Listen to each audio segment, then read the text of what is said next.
गुंडगिरी विरुद्ध सरकारच्या महाराष्ट्रातल्या काय पावलं उचलावीत, कोणत्या प्रकारचं आंदोलन करावं, कोणत्या प्रकारचा संघर्ष करावा या संदर्भात आमच्यामध्ये चर्चा सुरू आहे। काल मातोश्रीवर हायकमांड म्हणजे महाराष्ट्राचे जे प्रमुख आहेत काँग्रेसचे रमेश चेन्थियाल, नाना पटोले प्रदेशाध्यक्ष, मुंबईच्या अध्यक्ष वर्षा गायकवाड या आल्या होत्या। त्यावेळेला ही चर्चा झाली, राष्ट्रवादी काँग्रेसच्या नेत्यांशी चर्चा झाली। पण नक्कीच आम्ही सुद्धा पावलं उचलू आणि या सरकारच्या झुंडशाहीला, गुंडशाहीला जनतेचं आव्हान देऊ, जनतेचं आव्हान। सर, हिंदी में जानना चाहेंगे, आपने सुबह एक फोटो ट्वीट किया था। हाँ बोलिए। जानना चाहेंगे, आपने सुबह एक फोटो ट्वीट किया था, सीएम के साथ कोई गुंडा था, उसके बारे में क्या कहना चाहेंगे? बात ऐसी है, वो गुंडा नहीं है, सिर्फ वो महागुंडा है लगता है मुझे। छोटे मोटे गुंडे तो उनके पार्टी में ऐसे बैठे हैं। और मैं आज नहीं ट्वीट कर रहा हूँ, 10 दिन से, लगभग 10 दिन हो गए, मैं दर दिन एक इस मुंबई का और पुणे का, ठाणे का, पूरे महाराष्ट्र से उनके पार्टी में शामिल होने वाले खतरनाक गुंडों को मैं लोगों के सामने ला रहा हूँ, खास करके मुख्यमंत्री, उनका बेटा। लेकिन सरकार क्या कर रही है, मुख्यमंत्री क्या कर रहे हैं? मैंने कल सवाल पूछा था कि पूना में निखिल वागड़े, असीम सरोदे, विश्वंभर चौधरी के ऊपर हमला हो गया। वहाँ के जो पुलिस कमिश्नर है, उसने जब चार्ज लिया 8 दिन पहले, तो कुछ गुंडों की परेड की और शो किया, एक बहुत बड़ा शो किया, बराबर ना, आपने देखा होगा। तो कल जिस गुंडों ने निखिल वागड़े जी के ऊपर हमला किया, उनकी परेड क्यों नहीं हो गई? कौन गुंडे हैं ये लोग, किस पार्टी के गुंडे हैं? डर गए कमिश्नर? परेड तो उनकी होनी चाहिए थे। निखिल वागड़े, विश्वंभर चौधरी, असीम सरोदे यांच्यावर ज्या गुंडाने हल्ला केला त्यांचं काय झालं? मी परत सांगतो, मुख्यमंत्री आणि गृहमंत्री हे त्या गुंडांचं समर्थन करतायत। काही दिवसापूर्वी, म्हणजे 4 दिवसापूर्वी पोलीस आयुक्त पुण्याचे नवीन, त्याने एक शो केला, काही गुंडांची परेड केली, कोण मारणे, फारणे, झारणे, बारणे, हाँ, उनका परेड किया और बोला अब एक फोटो बिटो निकालना बंद करो, सीएम के साथ काढा। मग काल या 3 प्रमुख लोकांवर जो हल्ला झाला, त्या गुंडांची परेड पोलीस आयुक्तांनी आतापर्यंत का काढली नाही? का त्यांच्यावर राजकीय दबाव आहे? ही शो बंद करा, माझं म्हणणं आहे पोलीस आयुक्तांना, ही नौटंकी बंद करा। वागळे, सरोदे, चौधरी यांच्यावरती हल्ले करणारे जे राजकीय गुंड आहेत, त्यांची सुद्धा परेड करा, त्यांना सुद्धा हातामध्ये बेड्या घालून पुण्याच्या रस्त्यावरून फिरवा, तर तुम्ही पोलीस आयुक्त, नाहीतर तुम्ही भाजपचे कार्यकर्ते। मैं हिंदी में भी बोला है और मराठी में भी यही बोल रहा हूँ। बोलिए, अभी क्या है? सर, ये जो गुंडाराज चालू है, इसके खिलाफ महाविकास आघाड़ी की क्या भूमिका रहेगी? भूमिका बहुत ही महत्वपूर्ण रहेगी। मैंने कहा ना कि हमारी बातचीत चल रही है कि हम पूरे महाराष्ट्र में किस प्रकार का संघर्ष और आंदोलन कर सकते हैं। पूरे महाराष्ट्र की बात मैं कर रहा हूँ। बहुत से पर्याय है, क्या महाराष्ट्र बंद कर सकते हैं? क्या राजभवन पे या गृहमंत्री के निवास स्थान पर मोर्चा निकाल सकते हैं, या मुख्यमंत्री के निवास स्थान पर मोर्चा निकाल सकते हैं इस गुंडागिरी के विरुद्ध? क्या पूरे राज्यों में तहसील कार्यालय पर मोर्चा निकाल सकते हैं? उस बारे में चर्चा चल रही है। और जरूर जो यहाँ गुंडागर्दी चल रही है महाराष्ट्र में, उनके खिलाफ हमारी आवाज़ बुलंद होगी, हम सड़क पर उतरेंगे, जनता चुप नहीं बैठेगी। सीएए को लेकर अमित शाह ने भले स्टेटमेंट दिया हो, समय पहले हमने देखा था कि श्रीमान बाला साहेब ठाकरे भी इसका स्वागत करना चाहते थे, उद्धव जी ने भी बात की थी कि मॉडिफिकेशन चाहते हैं वो सीएए में। देखिए, जब ये कानून आ जाएगा उस पर चर्चा होगी। कानून तो आया है, चर्चा होगी। जो देश के हित में है, देश की सुरक्षा के हित में है, उस बारे में उद्धव जी ने अपनी भूमिका जब वो मुख्यमंत्री थे तो स्पष्ट किया।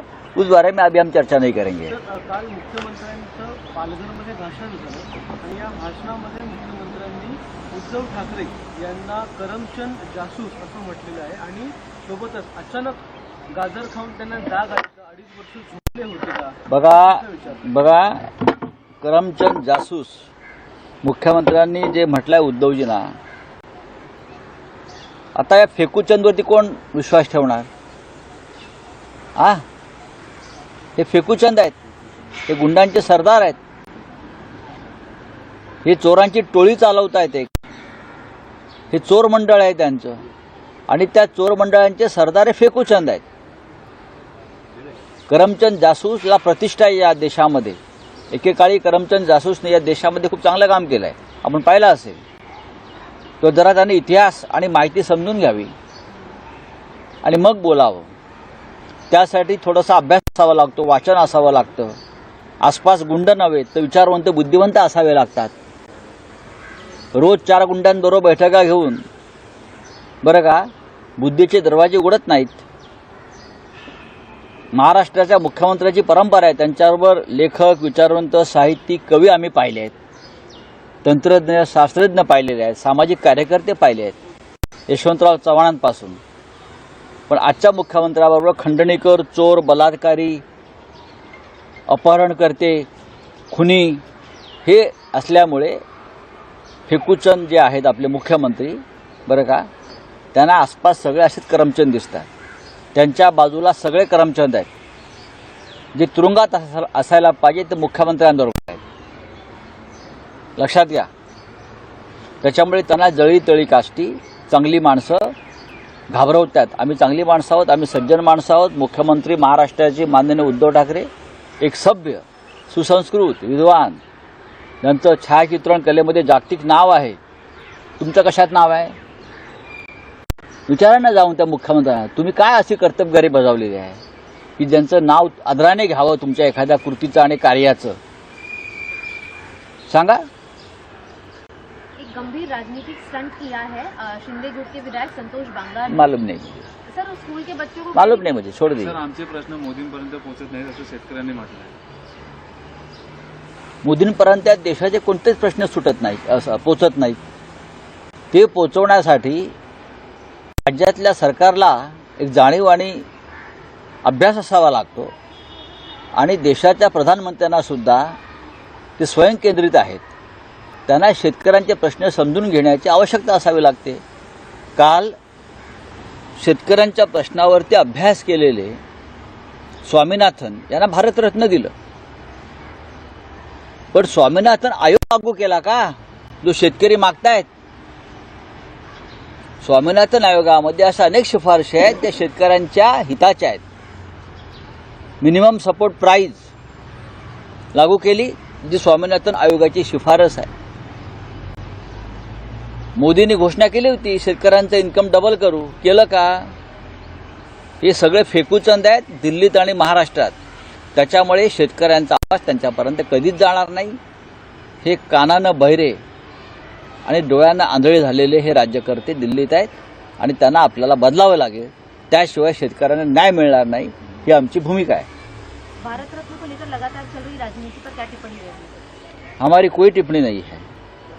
मैं इतना ही कहूँगा कि कपाट में से एक एक फाइल निकालते हैं और राजनीतिक फायदा देकर भारत रत्न को जाहिर कर देते हैं. कानून ऐसा है कि आप 1 साल में सिर्फ 3 लोगों को भारत रत्न दे सकते हो. आप कितने हो गए? आप गिन लो. पहले कर्पूरी ठाकुर, फिर अडवाणी साहब, 3. कितने हो गए? 5 हो गए. उसमें से नरसिंह राव जी, स्वामीनाथन जी, और कौन सा नाम है याद है आपको? लोगों को नाम तक याद नहीं है. भारत रत्न का मतलब क्या होता है? भारत रत्न का मतलब चौधरी चरण सिंह जी, उनको भी दिया. ये सब राजनीतिक स्वार्थ के लिए ये भारत रत्न की खिलाफत चल रही है. राव साहब बहुत बड़े नेता थे, लेकिन यही राव साहब है जिनके खिलाफ भारतीय जनता पार्टी ने भ्रष्टाचार का सबसे बड़ा आरोप किया था. आपको मालूम होगा. तो आप उनको भारत रत्न. चौधरी चरण सिंह जब गृह मंत्री थे तो चौधरी साहब ने कहा था अपने कार्यकर्ताओं को, राष्ट्रीय लोकदल के, अगर किसी के जिले में, गांव में मुझे आरएसएस की शाखा दिखी तो मैं उनके ऊपर एक्शन ले लूंगा। ये चौधरी चरण सिंह जी का एक विचार था, भूमिका थी। आपने उनको भारत रत्न दे दिया। क्यों? क्योंकि आपको वो जयंत चौधरी जो है, उनका पोता, उनको पार्टी में लाना है, उनको खुश करना है, उनका दिल जीतना है। स्वामीनाथन क्या किया किसानों के लिए आपने? जो स्वामीनाथन की सिफारिश हुई थी आपने लागू कर दी? नहीं। तो ये ढोंग बंद कर दीजिए। उत्तर पश्चिम सीट से संजय निरुपम आज शक्ति प्रदर्शन करने वाले। देखिए, अगर कोई शक्ति प्रदर्शन करता है किसी पार्टी का नेता या कार्यकर्ता, तो मैं क्या कर सकता हूं। लेकिन जिस सीट पर ये महाशय शक्ति प्रदर्शन कर रहे हैं वो सीट शिवसेना के पास है और वो सीट शिवसेना लड़ने जा रही है और हम लड़ेंगे और जीतेंगे। अब तक पूरी तरह से सीट शेयरिंग का फॉर्मूला सामने नहीं आया है, लेकिन लगभग कौन कितनी सीटें लड़ेगा ये तय हुआ है। उसमें जो सीट आप बोल रहे हो वो शिवसेना के पास है, इतना मैं बोल सकता हूँ। महाराष्ट्र दौऱ्यावरती आहेत. कोण योगी आदित्यनाथ हे महाराष्ट्र हो? ते युपीला कमी आणि महाराष्ट्रात जास्त असतात, बरं का? ते उत्तर प्रदेशला कमी आणि महाराष्ट्रात त्यांचा मुक्काम जास्त असतो. असू द्या ना, महाराष्ट्र सगळ्यांचं स्वागत करतो, योगी साहेबांचंही करेल। महाराष्ट्र में खेला जा रहा है, किस तरीके से देखें? संतों की भूमि पर लगातार लॉ एंड ऑर्डर बिगड़ा हुआ है, इसीलिए संतों का मेला लगा है और योगी आदित्यनाथ यहाँ पहुंचे। आने दो ना, महाराष्ट्र संतों की भूमि है, आपको आना ही पड़ेगा। यहाँ लॉ एंड ऑर्डर जिस तरह से बिगड़ी है वो पहले दुरुस्त करो, फिर संतों का मेला ले लो। सर, एक आखिरी सवाल लेना चाहेंगे, एक लास्ट सवाल, बहुत इंटरेस्टिंग है। पाकिस्तान के अंदर भी बैलेट पेपर जो है वो आगे आ रहा है, तो क्या लोकसभा चुनाव में मोदी सरकार भी बैलेट पेपर पे चुनाव लड़ने की तैयारी या चैलेंज को एक्सेप्ट करेगी?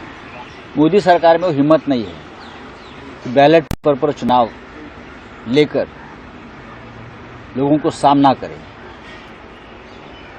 जब तक ईवीएम है तब तक मोदी और बीजेपी है। जिस दिन ईवीएम गया मोदी जी गए। पाकिस्तान में घपला हुआ है, आपको मालूम है चुनाव में। इस प्रकार का घपला भारतीय जनता पार्टी हमेशा 10 साल में करते आई है चुनाव में हिंदुस्तान में। चंडीगढ़ में क्या हो गया ये तो सामने आया ना, यही घपले करके बीजेपी सत्ता पे है। लेकिन अब ये नहीं होगा, हम हिंदुस्तान का इस तरह से पाकिस्तान नहीं होने देंगे। Thank you so much.